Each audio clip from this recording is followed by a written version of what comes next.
Hey everybody, it's TJ with Avidyne again. In the following video, we're going to be discussing the IFD interface to RS232 altitude encoders, and I'm going to give you some tips and tricks on troubleshooting that interface if you've got any problems. As always, the following information is for reference use only. Nothing we're going to talk about in this video is FAA approved data. For FAA approved data, please refer to the IFD installation manual and make sure you're looking at the latest rev. Okay, so for an RS232 encoder interface, it's pretty straightforward. Your RS232 encoder is going to have a transmit line, and we're going to connect that up to any of the IFD RS232 inputs.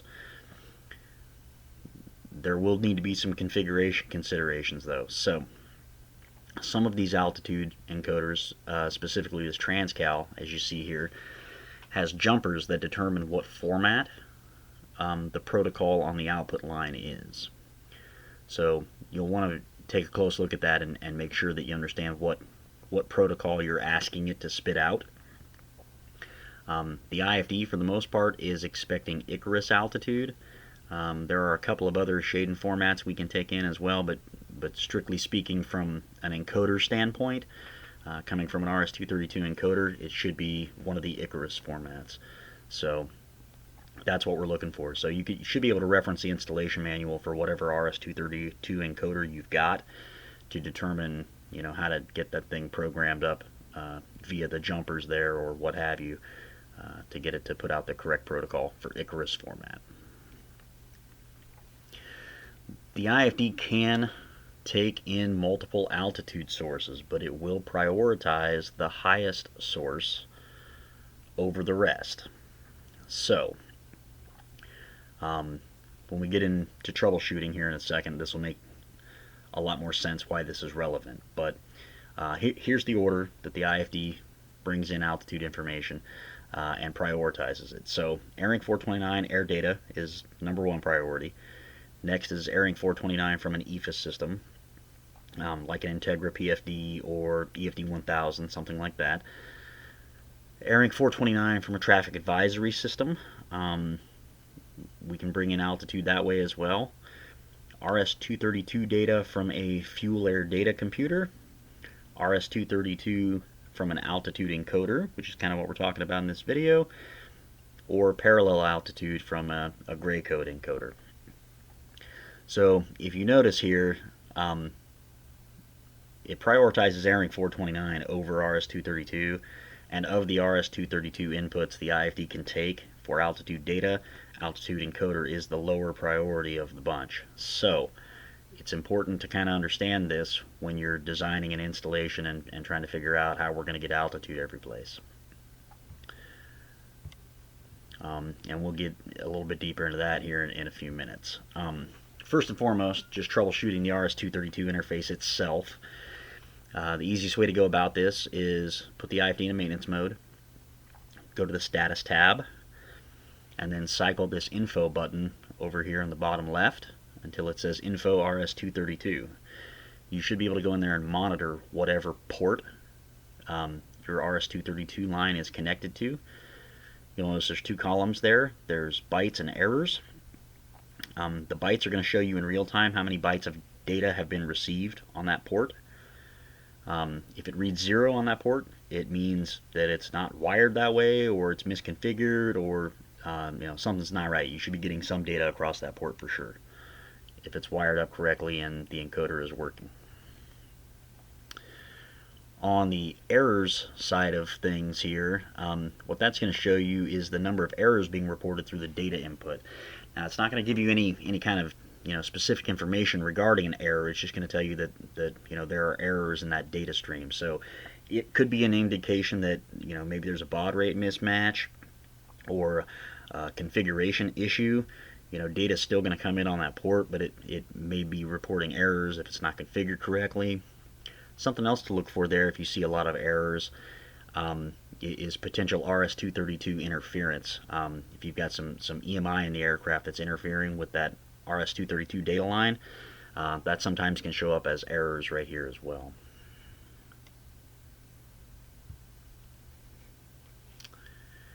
Another place you can go on the IFD is to your main inputs page in config mode. So if you go into maintenance mode, go to the config tab, and then scroll through those pages until you get to your main inputs config page. You'll notice right there in the highlighted box is referring to pressure altitude. So that should be what we're getting from any connected RS232 encoders. It should be giving us pressure altitude.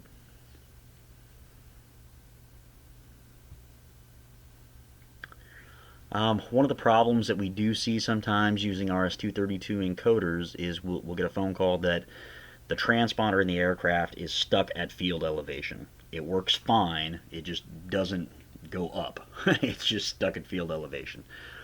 What that inevitably always leads to is we find an altitude loop in the aircraft. So altitude is one of those items that we've got to be kind of careful, you know, what all we're sending altitude data to and how it's getting passed around in the aircraft.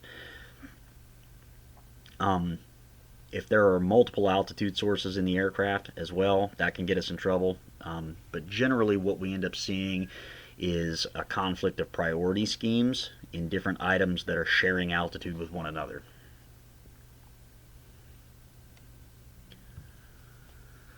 So for instance, there are some transponders, including the Avidyne AXP340, that have the capability to repeat a pressure altitude out on an RS232 line.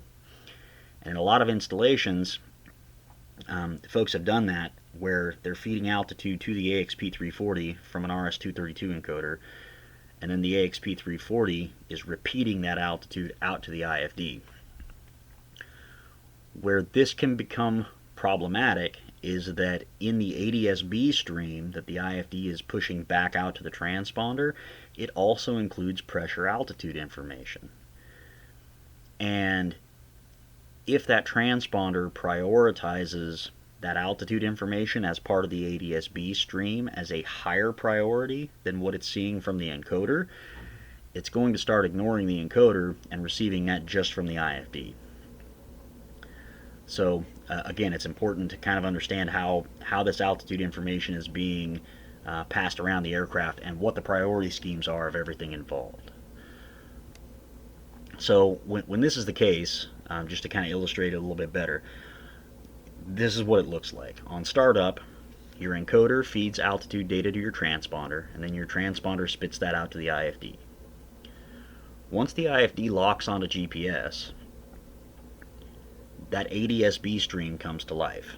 So now we've got our encoder feeding altitude to the transponder feeding altitude to the IFD, and the IFD including that altitude in the ADSB output going back to the transponder.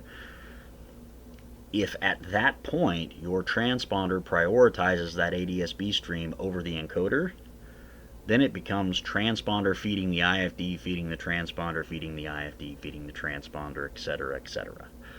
That's where we can get into an altitude loop. And what that looks like is it looks like everything's working just fine. But when you go to do a 91, 411, 413 check on the thing, you run the altitude up and it's still stuck at field elevation. This is what causes that. Okay? To ensure that we don't get into that jam,